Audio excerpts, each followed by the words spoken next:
with one polished, icy phone call in the courtyard of a small hotel in Tuscany. I was pushed out of the very deal I had spent 13 days keeping alive. They thought they were replacing one difficult woman with a smoother face. Backfired. A more obedient voice. But what they really removed from that room was not me. It was the memory of the negotiation. The last layer of trust between Belmar and the Bennett family, and the final buffer, keeping internal vanity from turning into a documented, expensive crisis. I remember the exact moment Victoria Hale's call cut through the afternoon like a polished blade. I was standing in the courtyard of a small hotel in Tuscany, still holding the signing folder for the Bennett deal. Still running through delivery sequence, margin tolerance, and the last clean version of a draft I had fought to protect from a dozen executive vanity edits. Victoria's voice came through my phone smooth enough to fool anyone who did not know her. I did.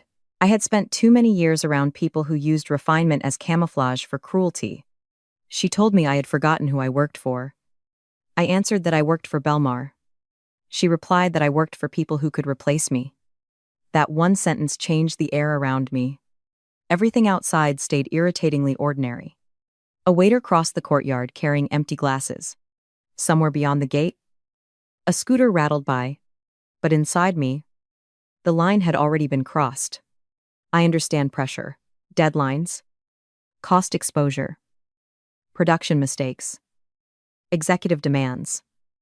All of that has its own logic. This was not pressure. This was humiliation with a corporate accent. Victoria wanted me to remember my place. Wanted me to hear clearly that my work only mattered until it threatened her visibility. I did not argue. I did not plead. I did not give her the reaction she was probably waiting for. I kept my voice level, and that seemed to bother her more than tears would have. By the end of the call, I understood exactly what was happening. They were not fixing a problem. They were proving that they had the power to remove a woman from the board at the moment she mattered most. And the people who do that always believe the removal itself is the lesson.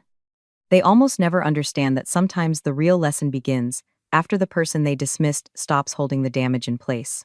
Only minutes after Victoria ended the call, Lauren Pierce from Human Resources sent the email. It was clean, cold, and written in that careful language corporations use when they want violence to sound administrative.com. Effective immediately. I was being removed from the Bennett account pending internal review. Ethan Cole would assume coverage for the signing at the start of the week. I read it once, then again. Not because I was confused, but because I wanted to be certain that this level of recklessness had actually been put into writing. Ethan had never sat across from Edward Bennett.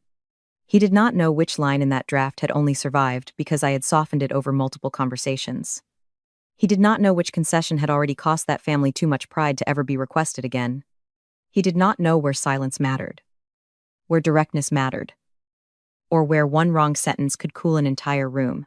The absurd part was that headquarters probably thought they had just solved a personnel issue. In reality, what they removed was not a difficult personality. What they removed was the living memory of the negotiation. I stood there alone in the courtyard with my phone in my hand and felt as if I were looking at a fine crack running through glass. From a distance, it might not seem serious, but I knew exactly how little pressure it would take for everything to split open. I did not let myself get angry right then. Anger makes women in companies easy to dismiss as emotional, even when we are the only ones seeing the danger, clearly. So I named the facts to myself instead. No transition meeting. No continuity discussion. No external risk review. Just a neat show of force designed to remind me that, in the eyes of a few people in New York, their ego still mattered more than the survival of a live international deal. What kept me steady was not a lack of hurt. It was clarity. I knew the real value I carried in that deal, even if the people at headquarters preferred not to admit it. The Bennett family did not trust Belmar because of impressive titles or glossy leadership presence. They trusted me because I had never sold them a polished lie. If production could meet a timeline, I said yes. If it could not, I said no before somebody in New York turned optimism into a trap. Over the years, I learned that trust in cross-border business is not built through visible power. It is built through repetition, through consistency, through a person sounding the same, when things are smooth and when they are under strain. That was why the Bennetts came to me when they needed an answer that was not pretty but true. I was not the flashiest representative Belmar had. I was not the most visible name on executive emails. But I was the one who knew which promise had already been stretched too far, which clause would feel insulting if pushed harder, and which moment required restraint instead of theater. Victoria never understood that kind of value. To her, value had to be visible.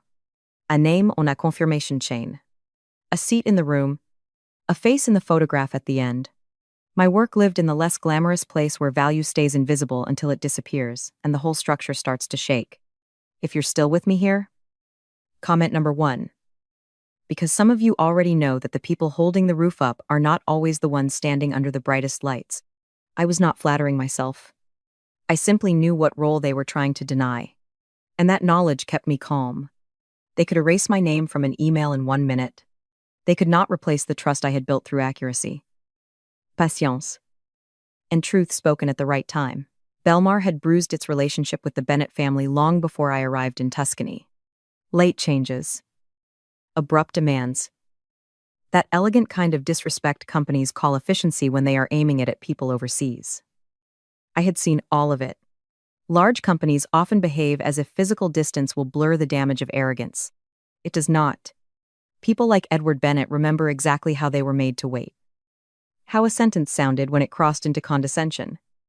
And how a decision from headquarters can step on the dignity of the other side without anyone in New York feeling the force of it. I spent 13 days undoing that damage, one conversation at a time. Not with performance, but with precision. I explained what could actually be done and what could not. I softened what needed softening. But I never turned dishonest just to keep the room comfortable. That work never looks impressive in a report. No one at headquarters sees the labor it takes to pull a wounded relationship back from the edge of distrust. They only see that the signing still appears to be on the calendar and assume the system is healthy. But a deal like this does not stay alive because a meeting remains scheduled. It stays alive because the other side still feels that someone in your company understands them and respects what has already been settled. I was the person carrying that feeling for Belmar. I knew which brother would go quiet when he felt pressured, which phrase would trigger resistance, and where the final boundary sat, because I had spent that much effort stitching those cracks shut. I did not experience my removal as a foolish personnel decision. I experienced it as what it truly was, an internal strike against the weakest. Most vital part of a bridge I had practically rebuilt by hand. Victoria did not endanger the deal through one loud, dramatic move. She did it in the more dangerous way powerful people often prefer, through small edits that look harmless on paper and toxic in context.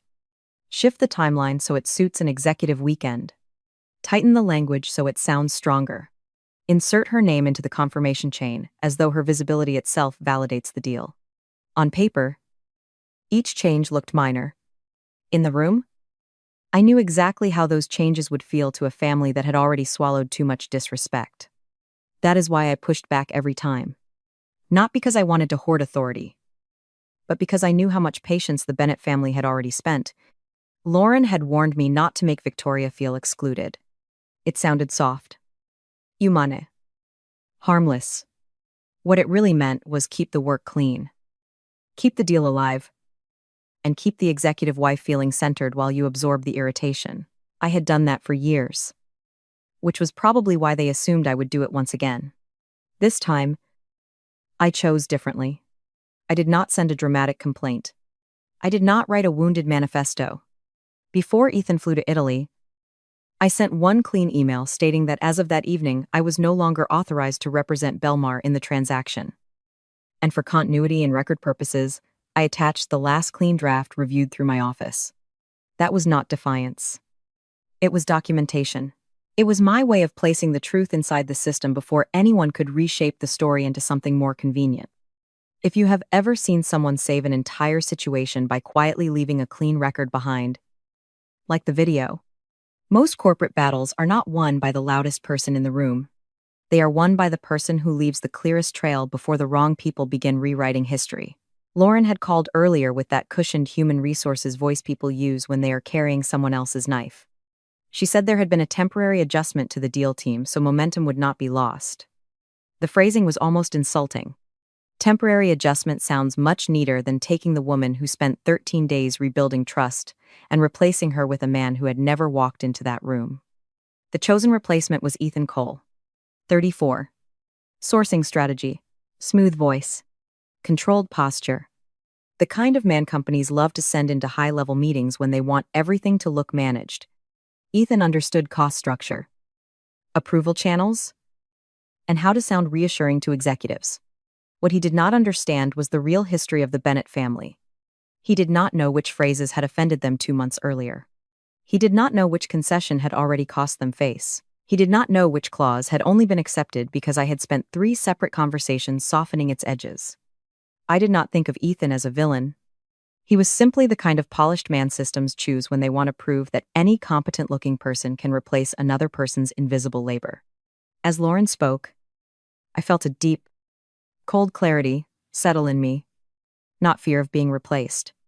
Fear of the category mistake they were making. They were confusing the ability to explain process with the ability to keep a relationship alive. In a domestic deal, that mistake might produce irritation. In a live international negotiation at the final stage, it could become a direct shot into the credibility of the entire company. And the cruelest part was that they were so convinced by the look of continuity that they never stopped to ask whether continuity without memory is continuity at all. The revised draft Ethan carried was not obviously disastrous at first glance. That was exactly what made it dangerous. Victoria had changed just enough to make it look stronger, to people who did not understand the lived history behind each line. Approval wording had been tightened. Delivery language had been hardened. And one subtle sentence pushed final discretion back toward New York, instead of leaving it where the Bennett family had already reluctantly agreed it belonged. Centralizing people call that kind of edit clarity. I call it a message. It tells the other side that the balance they thought had been reached is no longer being respected. It tells them your company wants to remind them who is holding the leash. Marcus Reed approved the changes because he belonged to that familiar class of operators who mistake movement for control. As long as the process is still moving, they assume the deal is alive. I did not waste energy sending a long warning that could later be dismissed as emotional resistance. I have watched too many women get neutralized that way, especially when they are right. Instead, I let the system keep the evidence. I sent the clean draft. I kept my language neutral. Then I stepped back. Stepping back was not surrender. It was strategy. It meant no one could twist my response into a fit of wounded pride. From that moment on, I knew Belmar was putting a polished man on a plane with a stack of paper. He trusted too much and a level of confidence borrowed from people who had never had to earn that room. I have seen too many collapses begin exactly that way. Not with an obvious blunder, but with confidence wearing the face of competence while lacking the knowledge that competence actually requires. I did not stop Ethan from leaving. I did not chase after headquarters to protect them from their own arrogance. Sometimes the only wise thing a person can do is stop cushioning the consequences others insist on creating. I stayed where I was with that sharp, the hollow feeling that comes when clarity is almost painful. I knew exactly what Ethan would walk into that weekend: the Bennett office. A revised draft with the wrong pressure points. And the borrowed confidence of New York. A man like Ethan can hold a room in a polished way. He can speak evenly, professionally, persuasively. But families like the Bennetts hear very quickly when someone understands the shape of a deal without understanding the emotional history that keeps it standing. I could picture him opening the folder and talking about continuity, efficiency, and streamlined authority. While the simple fact of his presence at that table already proved the opposite, the part that angered me most was not that they replaced me. It was that they replaced me and still believed they were entitled to uninterrupted trust from the other side. As if trust were a file that could be copied. It is not. Trust lives in memory, in tone, in who was there when the room got difficult, and in who did not run from the truth when it needed to be said. I knew the weekend might not explode into obvious chaos. Polite rooms rarely die with shouting. They die through rising coldness. Better questions. Sudden caution from people who had been ready to sign. If you want to keep following a story about how executive ego can push a live deal toward collapse, subscribe to the channel here. Because what happened next was no longer about whether I had been insulted. It became a test of what a system does when it is finally forced to face the real cost of underestimating the person holding its most fragile trust together. Just as I expected, the weekend meeting still happened.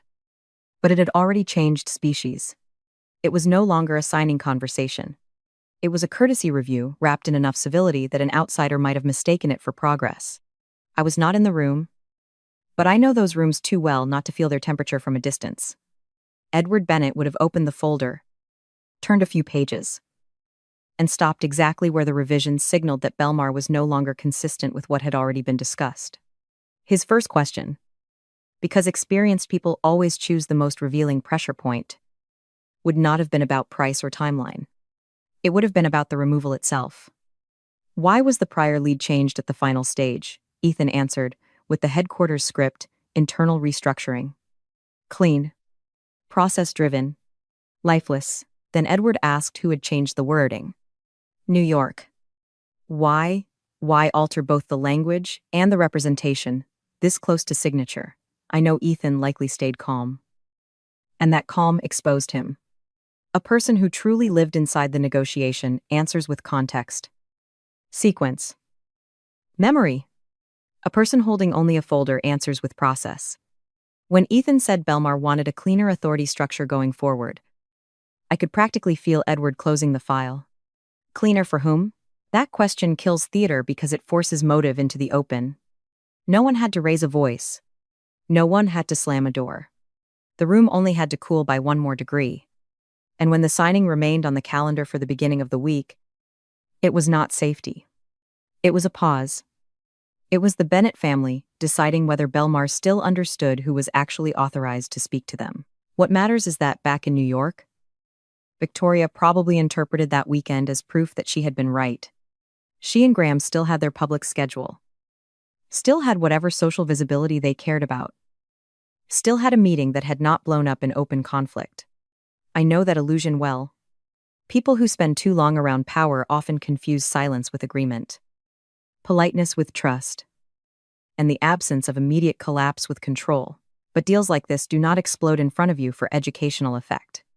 They wait until the documentation is clean, the language is precise, and the consequences are difficult to dodge. I could almost feel that false confidence from across the ocean. Victoria may well have texted Ethan to keep things moving. Graham may have assumed this had merely been a staffing adjustment. Neither of them understood the nature of the room they were dealing with. When a family like the Bennetts does not get angry in public, that does not mean they are easier to manage. It usually means they are watching more carefully and beginning to preserve everything as evidence. I thought about that all weekend. Not in panic, but in the clear way you think when you can already see the storm taking shape beyond the horizon. I knew they would leave the signing on the calendar. And that was exactly why headquarters would misunderstand the situation. They would mistake delay for safety.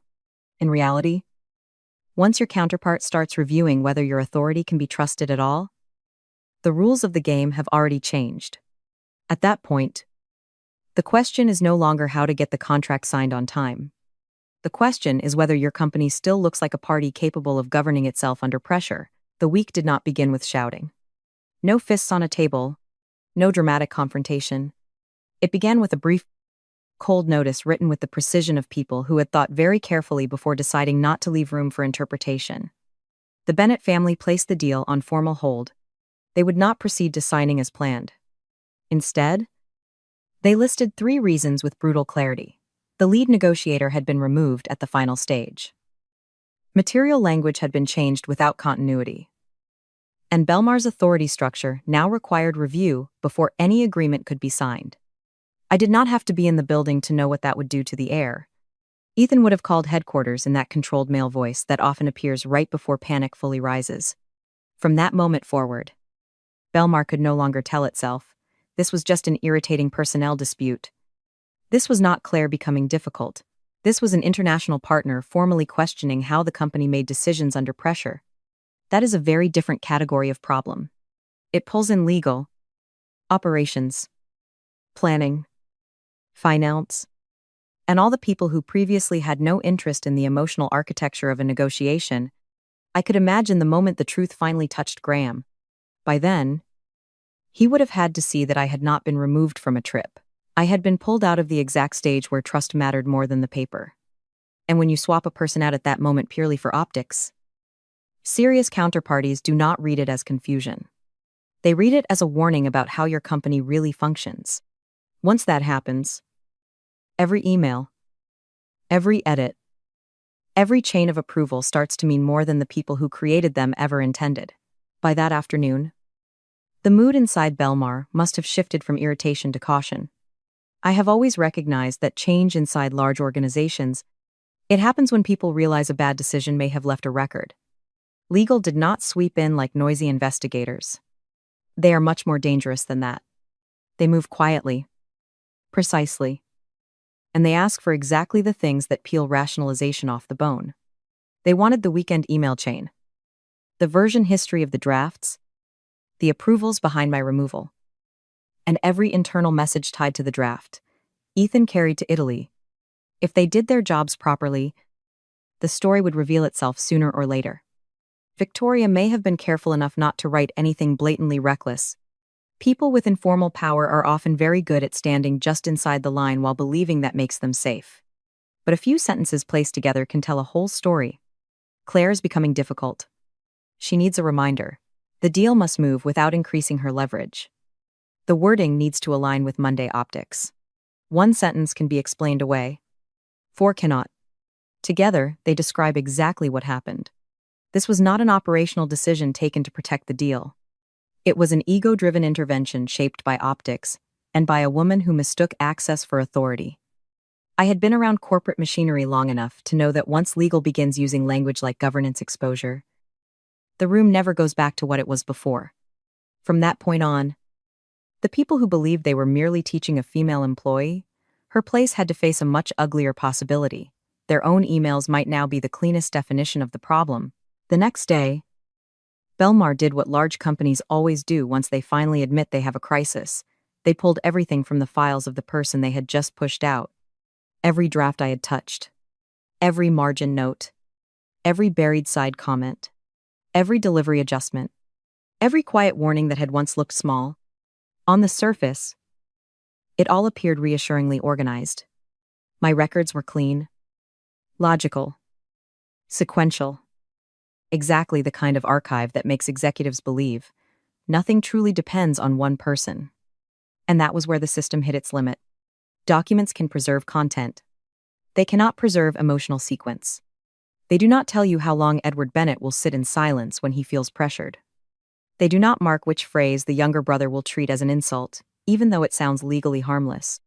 They do not store the force of the moments when I had to soften a word, step back 1 inch, or hold eye contact and tell the truth in order to keep the relationship alive.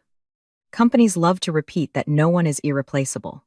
Structurally, that is always true. But during sensitive stages, some people are carrying the invisible part of continuity.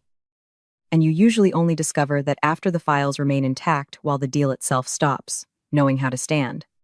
Ethan tried to compensate for that gap with confidence.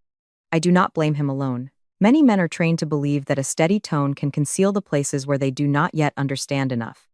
With people like the Bennetts, that never works for long. Confidence without memory only reveals itself faster. And the more I thought about it, the clearer it became that Belmar would not be able to repair this with cleaner meetings and polished explanations. They had already damaged the one thing no memo can quickly restore. Then Ethan made it worse. By midweek, he sent the Bennett family a clarification memo, explaining that Belmar's authority chain had now been streamlined for efficiency. He copied Graham. He copied legal. And because Victoria wanted visibility, he copied her as well. In companies like Belmar, people often assume that more executive names on a thread create more credibility. For the Bennetts, it only confirmed the suspicion already forming in the background. This deal was being dragged into a family power display. Edward replied quickly, and the sentence he sent stripped the varnish off everything. They did not sign supplier agreements through family visibility. So please confirm in writing who actually held decision authority on Belmar's side. When I imagined that reply moving through headquarters, I could almost hear the collective pulse of the building shift. Because by then, The humiliation Victoria had wanted to deliver to me had transformed into measurable cost for the company. Merchandising would ask about seasonal readiness. Planning would ask how much flexibility remained. Finance would start modeling delay exposure. A personal insult had become a number. And inside most companies, people do not stop calling something a personality issue until it begins to show up in cost projections. I was not pleased to watch the damage deepen. Revenge is a shallow emotion and never as satisfying as fantasy pretends. What I felt was colder and sadder than that. I knew none of this had needed to exist. If someone at headquarters had simply been brave enough to tell Victoria that power is not the right to enter every room you do not understand. But once people like her are allowed to confuse access with authority, the bill rarely arrives all at once. It arrives in stages. And by the time it becomes visible, everyone discovers the invisible labor they were so willing to disrespect. From there, the meetings inside Belmar must have multiplied almost by instinct. Legal in one room. Operations in another. Finance joining as soon as delay took on the shape of money. And people who had not cared about supplier relationships a week earlier suddenly speaking carefully about exposure, timing, and buyer confidence. I am certain that at some point legal stopped using soft language. They had to. Once a crisis reaches this level, euphemism only helps the people who caused it. This was not a supplier tantrum. It was a continuity failure with a documented interference trail. That phrase changes a room. It forces Graham to look at the situation as a governance risk created by informal family influence, rather than as his wife being inconvenienced by a difficult woman. Victoria may still have argued that I had made the Bennetts too dependent on one lead. But if that had truly been the problem, then removing that lead at the final stage for image reasons was even more irresponsible. Once that point is stated aloud, the room usually falls quiet, because there is no clean answer to it. Lauren was asked why human resources processed the change without flagging continuity risk. Marcus was asked why operations approved replacement coverage without insisting on a pause. Answers that begin with "we assumed" or "we understood" tend to sound very weak under the light of a formal hold notice from an international partner. By midweek, the risk oversight group had almost certainly been briefed. Maybe not the full board yet, but high enough to change posture and access. And in the middle of all of it, the central shift had finally happened. Belmar was no longer asking how to manage me. It had begun asking how to manage the consequences of what it had done. That is always the pivot point in stories like this. The person they tried to minimize stops being framed as the issue and starts becoming the clearest evidence of how badly the system misread its own dependencies. It was not until late that day that legal finally reached out to me directly. That delay alone said a great deal. They were not calling to ask me to calm down. They were not telling me to cooperate for the good of the company. They did not offer a decorative apology designed to soothe me while returning me to the same invisible labor. They asked what had actually been handed off. What had not. What part of the damage remained repairable. And where further concealment would only make things worse. That was the first time since Victoria's call that someone inside Belmar spoke to me as though I was the holder of reality instead of a woman needing to be managed. I listened carefully before I answered. Not because I wanted leverage for its own sake, but because I needed to know whether they finally understood the shape of the problem. If they still wanted to pull me back in as a tool, patch the hole, and then bury me under process again, I would not return. But in their tone, I finally heard the thing I needed to hear, an acknowledgement that this deal had to be placed back under someone who understood it, not under whoever best served internal optics. I realized then that my position had shifted. I was no longer the problem they wanted removed from the system.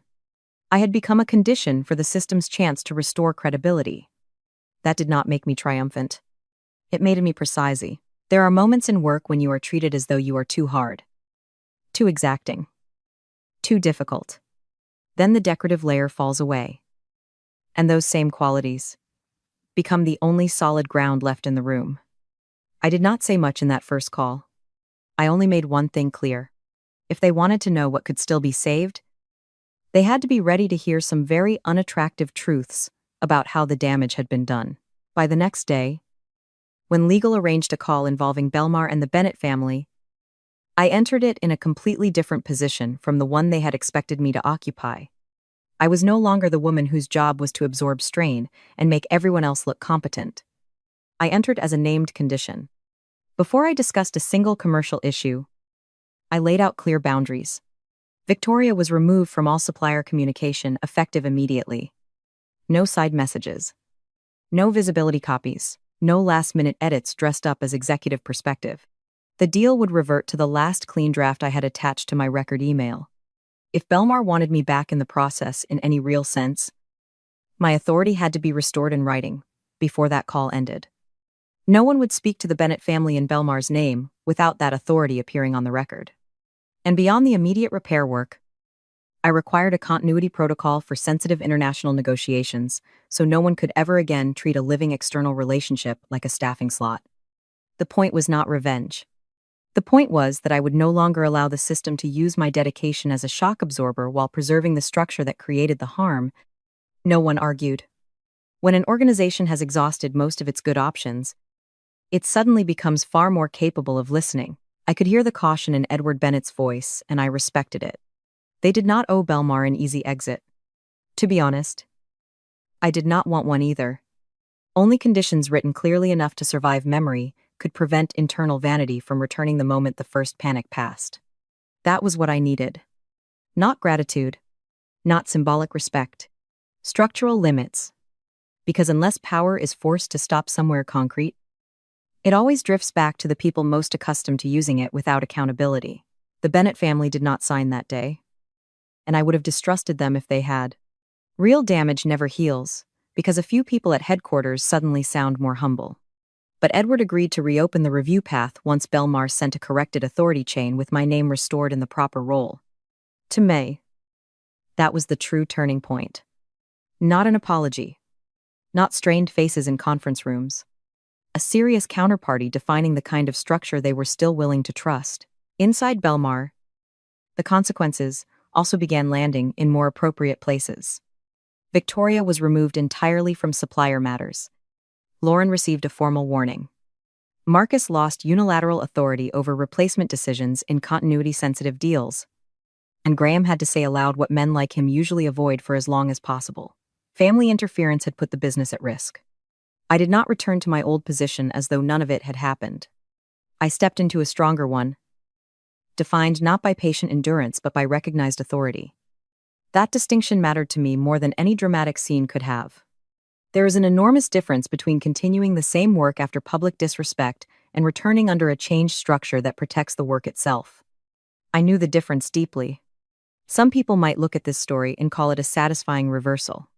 For me, the important part was not who lost face. It was that the boundary of power had finally been drawn. In organizations like Belmar, what wears a person down is not always one spectacular insult. It is the endless uncertainty about where power is supposed to stop. When no one can answer that clearly, the people doing the hardest, quietest work are always the ones most exposed. By the end of that week, the Bennett deal had not magically returned to perfect health.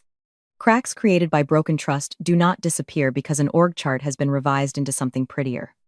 But the process had reopened under cleaner conditions. With authority stated plainly, with limits on interference established, and with a structure that no longer allowed someone far away to intrude and call it governance. Belmar gave me a choice it had never previously imagined it owed me. Stay with formal authority and compensation that matched the work I had truly been carrying. Or leave after a fully paid transition, and let the company absorb the cost of nearly breaking something it did not understand. I considered that choice carefully, not because I doubted myself, but because I needed to distinguish between staying out of fear and staying because the rules had genuinely changed. For years, I had lived through the gray zones. Women in corporate life are constantly told to normalize, doing more than the title says, keeping crises away from the table, softening egos that refuse to mature, and then being praised as indispensable, right before being reminded that we are entirely replaceable. I was not going back to that cycle. If I stayed, it had to be, because the invisible labor I had been carrying was finally being dragged into the light and tied to real authority. No vague gratitude, no more expectation that I would save things quietly, so other people could remain photogenic. I knew this was a rare moment when the system was frightened enough to make changes it had delayed for years. And I also knew that if those changes were not written into structure right then, The old habits would come back faster than anyone was willing to admit. In the end, I stayed. Not for Victoria, not for Graham, and certainly not because Belmar had somehow transformed into a perfectly decent place within one chaotic week. I stayed because the terms had changed enough that staying no longer meant enduring. When the revised authority memo went out, my name sat where it should have been from the beginning: lead negotiator. Final commercial continuity review. No supplier side revision without my written approval. Victoria was still in the building. But when the next Bennett call began, she was not on it. No speech. No theatrical revenge. Just an absence written into process. And to me, that was the cleanest victory possible. Graham kept his company, but he lost the luxury of pretending that family influence existed outside business consequence. As for me, I stopped confusing endurance with safety. I understood that some people do not break you with one dramatic strike. They keep testing how much disrespect you will normalize before the whole system finally shows its seams. They thought they were removing a difficult woman from a deal. What they actually removed was the last person still keeping the damage contained. And once that buffer disappeared, everyone was forced to see what I had known from the beginning. Competence does not always sit in the brightest chair. But when it is dismissed, cornered, and finally pulled away, the entire organization learns that lesson in the most expensive way possible. I did not remain because loyalty demanded it. I remained because the structure now recognized the truth I had been carrying all along. That is the difference between survival and power. Survival endures what it must. Power changes the terms under which it will ever be asked to endure again.